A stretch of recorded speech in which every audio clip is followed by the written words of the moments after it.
Hier, la ministre de l'Enseignement supérieur en Fédération Wallonie-Bruxelles annonçait une nouvelle charte pour encadrer les baptêmes étudiants. C'est un des thèmes que nous allons aborder aujourd'hui avec notre invitée, Émila Oxage, future présidente de la FEF, qui nous a rejoint en studio. Bonjour. Bonjour. Alors, vous n'êtes pas encore en fonction puisque vous les prendrez le 1er août.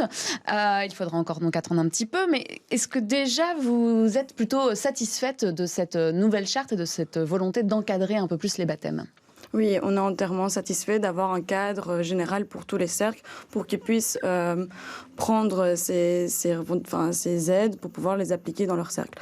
Par contre, ce qu'on regrette encore, c'est un manque d'encadrement ou de cellules externes pour pouvoir gérer tout ce qui est agression sexuelle, sexiste, qu'on peut retrouver beaucoup dans les milieux des guindailles.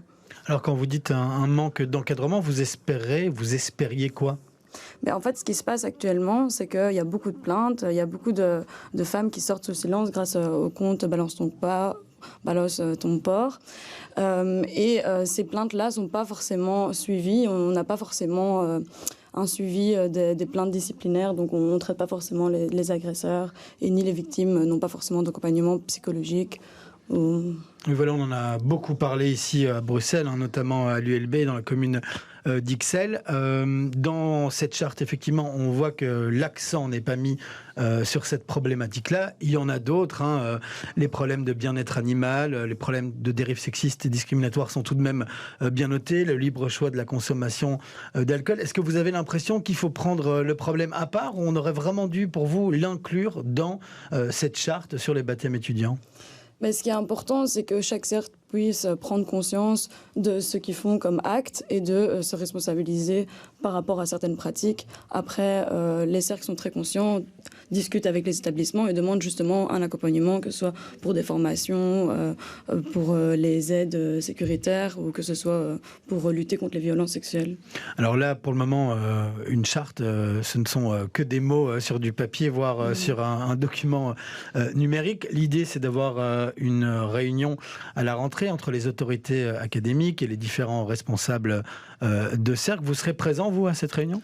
On sera notamment présent déjà pour pouvoir rassembler la parole de tous ceux qui ne sont pas présents forcément et aussi des conseils étudiants. Donc c'est plutôt les représentants étudiants que les cercles qui organisent également des soirées en comité. Donc ils encadrent aussi les autres étudiants. Donc ils vont venir un peu prendre la parole de ceux qui ne sont pas présents.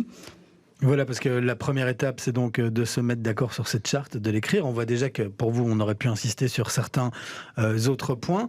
Maintenant, il va falloir convaincre, il va falloir que les cercles y adhèrent. Il va falloir aussi, après, qu'ils fassent adhérer leurs membres, les nouveaux jeunes étudiants qui vont arriver. Vous avez l'impression qu'on est dans une dynamique positive comme ça au niveau des cercles ? Oui, il y a une vraie volonté des cercles, dont des comitards. Ce sont des comitards qui sont garants et viennent aux réunions avec la ministre. En fait, font aussi des appels à leur établissement depuis longtemps pour pouvoir être mieux encadrés. Par exemple, il y en a qui manquent encore de salles de soirée encadrées avec une sécurité. Et donc, ce qui fait qu'ils se retrouvent dans des bars assez petits, assez serrés, où malheureusement, c'est des climats qui sont propices à des choses pas très saines. Donc c'est un vrai appel soit aux établissements, mais sinon la volonté est là des cercles. Nous, on sera attentif alors à cette réunion qui aura lieu donc à la rentrée académique.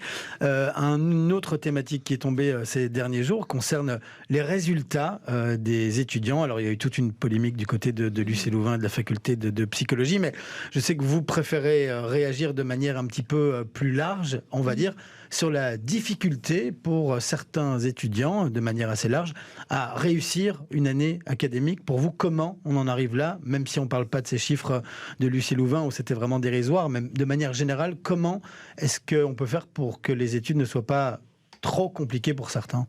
De manière générale, on remarque un taux d'échec de 60% en bac 1, ce qui est énorme et ce qui est scandaleux.